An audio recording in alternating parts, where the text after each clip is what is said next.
Doctor Baba Saheb Ambedkar open university.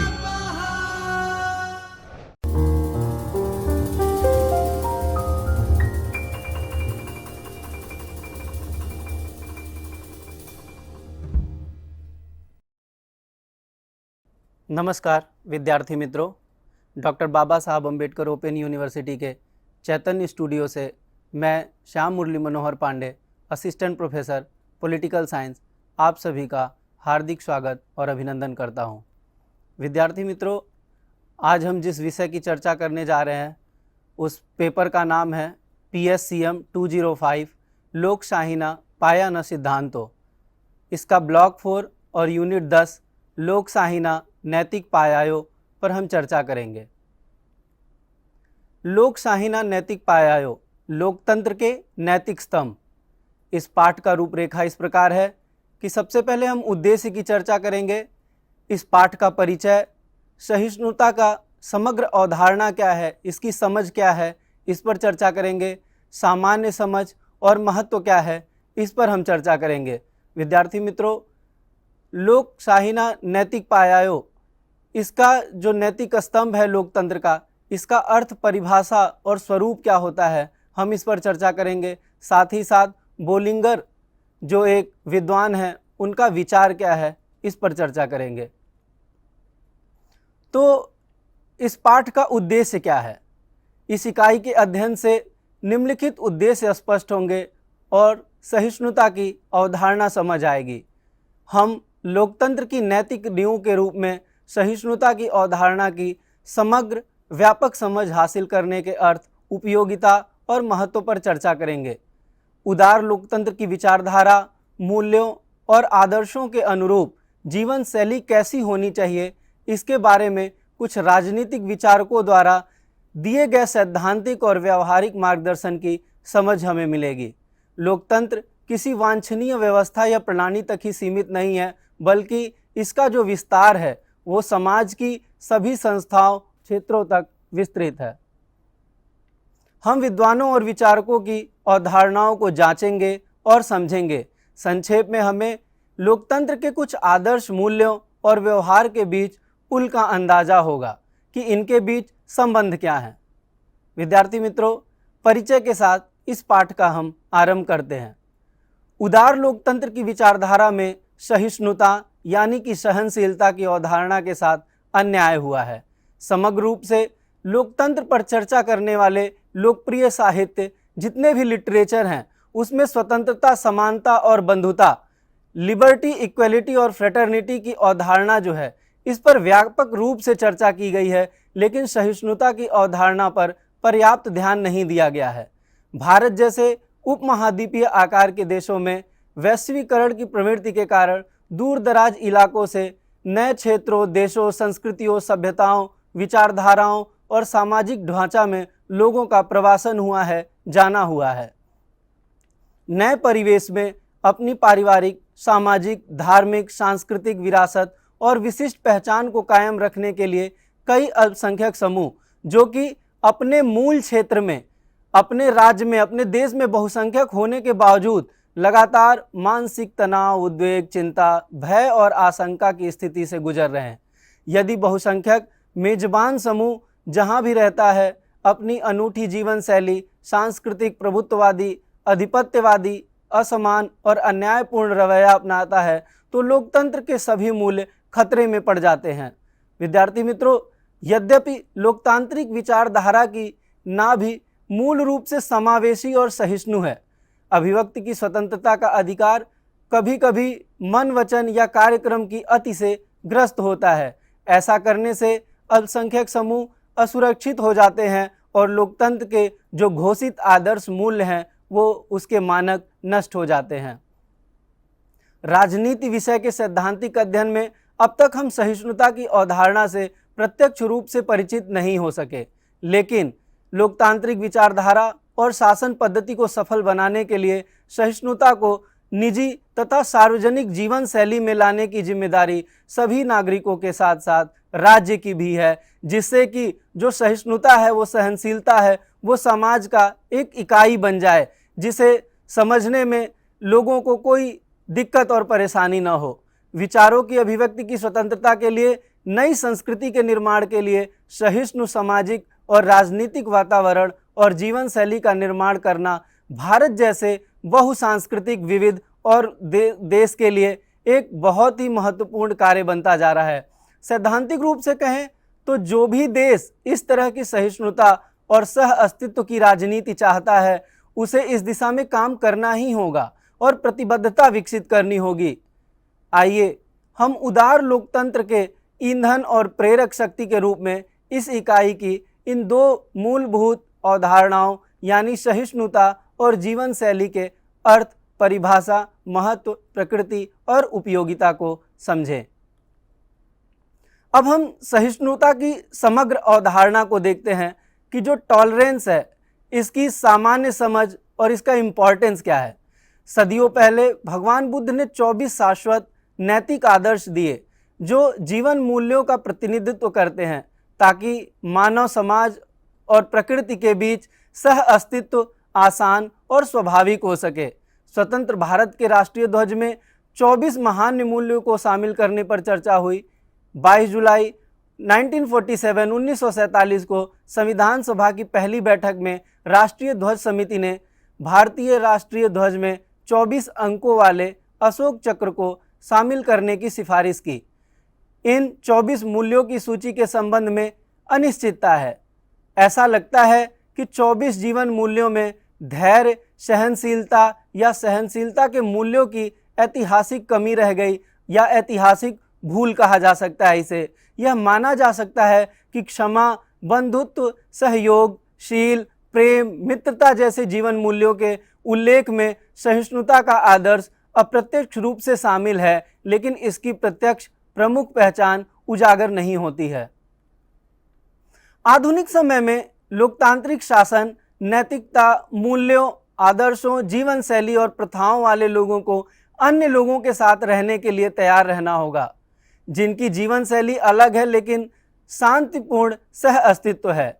ऐसे अंतर के प्रति सहिष्णुता का रवैया तब तक बनाए रखा जाना चाहिए जब तक कि समूह के लोग जिनकी अपनी व्यक्तिगत या सामूहिक पहचान से भिन्न जीवन शैली, व्यवहार, विचार और रुचियां हैं, दूसरों को कोई नुकसान न पहुंचा रहे हों। सहिष्णुता के मूल्य की स्थापना के साथ साथ इस विचार ने भी गति पकड़ ली कि इसकी एक सीमा होनी चाहिए। शत्रुता, धिक्कार, हिंसक या भड़काऊ कृत्य, भाषण या राय जो लोगों के जीवन और संपत्ति को खतरे में डालते हैं, उन्हें बर्दाश्त नहीं किया जा सकता।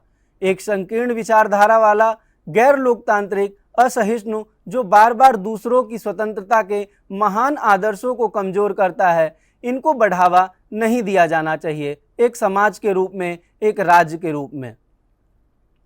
यदि राज्य द्वारा चेतावनी दिए जाने के बाद भी हिंसा या घृणा का अभियान, जिसको हेट कैंपेन कहते हैं, तो सजा के रूप में उनके आंदोलन को आवश्यक अवधि के लिए प्रतिबंधित या निगरानी की जा सकती है। उनकी सभा, रैली, प्रदर्शन, धरना पर भी विवेकपूर्ण प्रतिबंध लगाया जा सकता है। प्रतिबंध लगाने से अभिव्यक्ति की स्वतंत्रता पर प्रतिकूल प्रभाव पड़ता है, लेकिन राज्य संस्था जो कानून के शासन की निगरानी करती है, उसे संतुलन बनाए रखने के लिए विवेकपूर्ण प्रतिबंध कदम उठाने में संकोच नहीं करना चाहिए। प्रतिबंध असंगत या अत्यधिक नहीं होना चाहिए, ऐसा राज्य को ध्यान रखना होगा। अब हम अर्थ, परिभाषा और स्वरूप को समझेंगे। विद्वान सहिष्णुता को उदारवाद की चरम सीमा मानते हैं। राजनीतिक सहिष्णुता का सीधा सा मतलब है उन विचारों और विचारों की अभिव्यक्ति के लिए स्वैच्छिक सूचित सहमति जिनका कोई विरोध करता है। जहां भी सामाजिक सांस्कृतिक विविधता होती है, वहां सहिष्णुता का प्रश्न उठता है। उदारवादी परंपरा में राजनीतिक सहिष्णुता को राजनीतिक व्यवस्था का सर्वोच्च गुण माना जाता है। धार्मिक बहुलवाद और अनेक पहचानों वाले समाज में राज्य का सहिष्णु व्यवहार बुद्धिमत्ता और विवेकपूर्ण प्रतिक्रिया का एक ठोस प्रमाण है। सहिष्णुता के अर्थ, परिभाषा और प्रकृति को समझने के लिए कुछ बुनियादी प्रश्न पूछे जाने चाहिए, जैसे हमें सहिष्णु क्यों होना चाहिए? जियो और जीने दो का क्या अर्थ है? सहिष्णुता में क्या शामिल करें और क्या बाहर रखें, क्या सहना है और क्या नहीं सहना है। ये जो चारों प्रश्न हैं, ये सहिष्णुता को समझने के लिए, उसकी प्रकृति को समझने के लिए 4 बुनियादी सवाल हैं। सहिष्णुता का जो मतलब है, अर्थ है, उदासीनता या हस्तक्षेप की अनुपस्थिति का नकारात्मक अर्थ नहीं है। सहिष्णुता का मतलब तटस्थता भी नहीं है या किसी के आदर्शों के प्रति अपनी प्रतिबद्धता से समझौता करना या समर्पण करना नहीं है।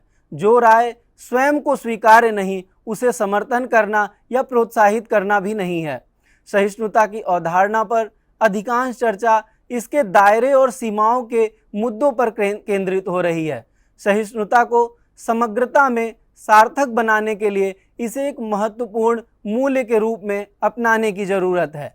सहिष्णुता को इस प्रकार परिभाषित किया जा सकता है, ऐसी मान्यता या विश्वास जो हमें नापसंद है या जिन मांगों का हम विरोध कर रहे हैं, उसे जो अन्य व्यक्तियों या समूहों द्वारा अपनी राजनीतिक अभिव्यक्ति के हिस्से के रूप में व्यक्त करने देने की इच्छा है। मतलब कि कुछ बातें ऐसी हो सकती हैं, राजनीतिक सामाजिक बातें, जो हमें नापसंद हो, पर हम उनको सुने और उस सुनने की हमारी जो क्षमता है उसका हम विरोध न करें। अगर मेरी बात, सामने वाले की बात अगर मुझे नहीं समझ में आ रही है या विरोधाभास की स्थिति है, ऐसे में भी हमें उसको सुनना चाहिए और इस सुनने देने की उसकी जो स्वतंत्रता है, यही टॉलरेंस है, यही सहिष्णुता है।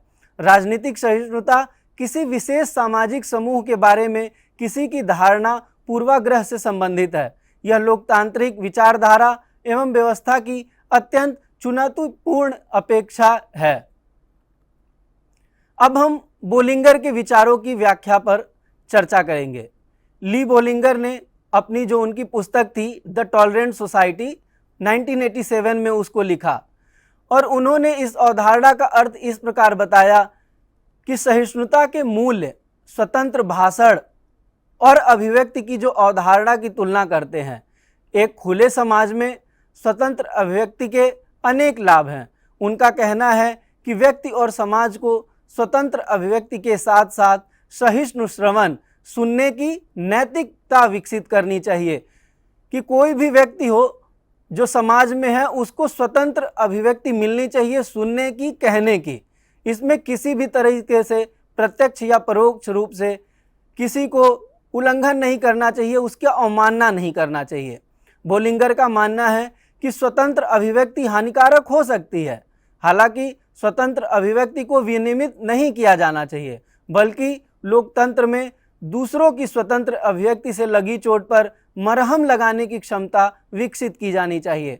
अगर बात बात में किसी व्यक्ति की धार्मिक भावनाओं को ठेस पहुंचती है, तो यह लोकतांत्रिक समाज में रहने की परिपक्वता की कमी को दर्शाती है।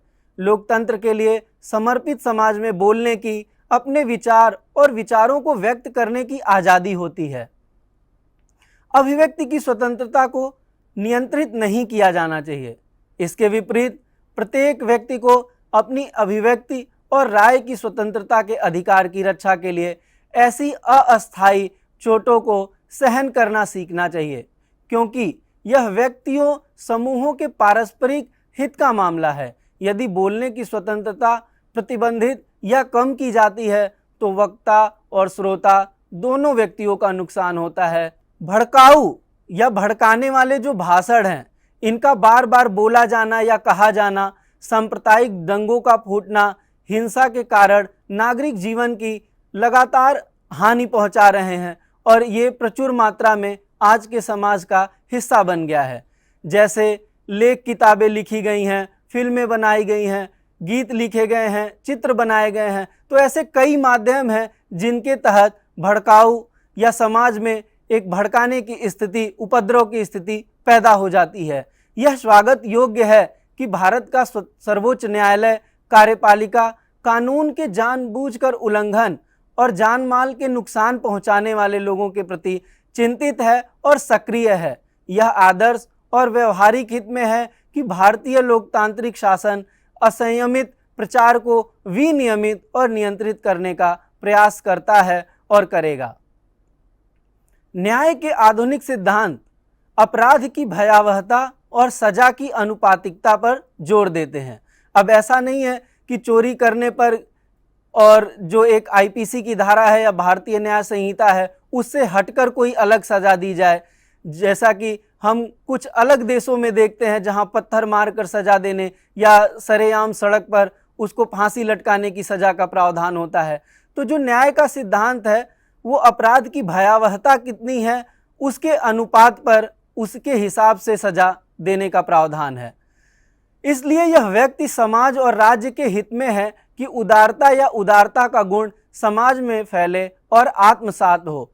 अलग अलग राय का स्वतंत्र प्रसार, चाहे वह कितना भी विवादास्पद क्यों न हो, वैध रूप से प्रस्तुत किया जाना एक समावेशी समाज के लिए एक बहुत ही आवश्यक शर्त है। आमतौर पर बड़ी संख्या में लोगों की राय, दृष्टिकोण, अवधारणाएं और विश्वास अलग अलग होते हैं और हो सकते हैं, और वे अनोखी जीवन शैली की प्रथाओं और आचरण के अनुसार सह अस्तित्व में रहते हैं। मौलिक रूप से अभिव्यक्ति की स्वतंत्रता परस्पर विरोधी स्थितियों के लिए जानी जाती है। विविधता असहमति और विरोध को जन्म देती है। अब सवाल उठता है, क्या प्रचुर मतभेदों को बिना किसी भावनात्मक चोट के व्यक्त किया जा सकता है? यह एक बहुत ही महत्वपूर्ण प्रश्न है जब हम टॉलरेंस, सहनशीलता, सहिष्णुता का अध्ययन करते हैं। बोलिंगर के अनुसार यदि हम अभिव्यक्ति की स्वतंत्रता की सहनशीलता के बारे में इस सच्चाई को समझते हैं तो लोकतांत्रिक जीवन का एक महत्वपूर्ण सबक सीखा जा सकता है। बोलिंगर के सिद्धांत के कई आलोचक भी रहे, कुछ सवाल भी उनसे किए गए। इसी कड़ी में डेविड रिचर्ड हैं जो आलोचनात्मक रूप से पूछते हैं कि यदि अभिव्यक्ति के प्रति सहिष्णुता समाज में संवेदनशीलता के स्तर को बढ़ाती है तो आमतौर पर असामाजिक कृत्यों के प्रति सहिष्णुता कैसे बनाई रखी जा सकती है, जैसे कि नस्लवाद, कट्टरता, जातिवाद, सांप्रदायिकता, भाषावाद, क्षेत्रवाद और महिला विरोधी कट्टरवाद के प्रति सहिष्णुता कैसी दिखाई जाए। यह एक जटिल समस्या है। इन विषयों पर मुद्दों पर दिए गए भाषण ऐसे हैं कि लोकतंत्र के प्रतिबद्ध कोई भी समाज और राज्य इसे मंजूरी नहीं दे सकता। तो ये जो डेविड रिचर्ड जो आलोचनात्मक रूप से पूछते हैं, ये सवाल भी अपने आप में वाजिब हो जाता है कि अगर एक सहिष्णु समाज है तो उसमें असामाजिक कृत्यों को कैसे स्वीकार किया जा सकता है, उसकी स्वीकृति कैसे दी जा सकती है। अगर कोई नस्लभेदी टिप्पणी करता है या आतंकवाद, नस्लवाद या किसी के जेंडर पे सवाल उठाता है, उसके सहअस्तित्व पर सवाल उठाता है, वो समाज में अगर आग लगाने जैसे उपद्रव फैलाने की बात करता है, अपने भाषण के थ्रू, अपने भाषण के द्वारा वो अगर दो समाज में विभेद करना चाहता है, ऐसी स्थिति में उसकी स्वीकार्यता कहीं से भी एक सर्व समाज में मान्य नहीं है। तो विद्यार्थी मित्रों, आज के अंक में बस इतना ही। हम फिर मिलेंगे नए विषय के साथ। तब तक के लिए धन्यवाद, नमस्कार।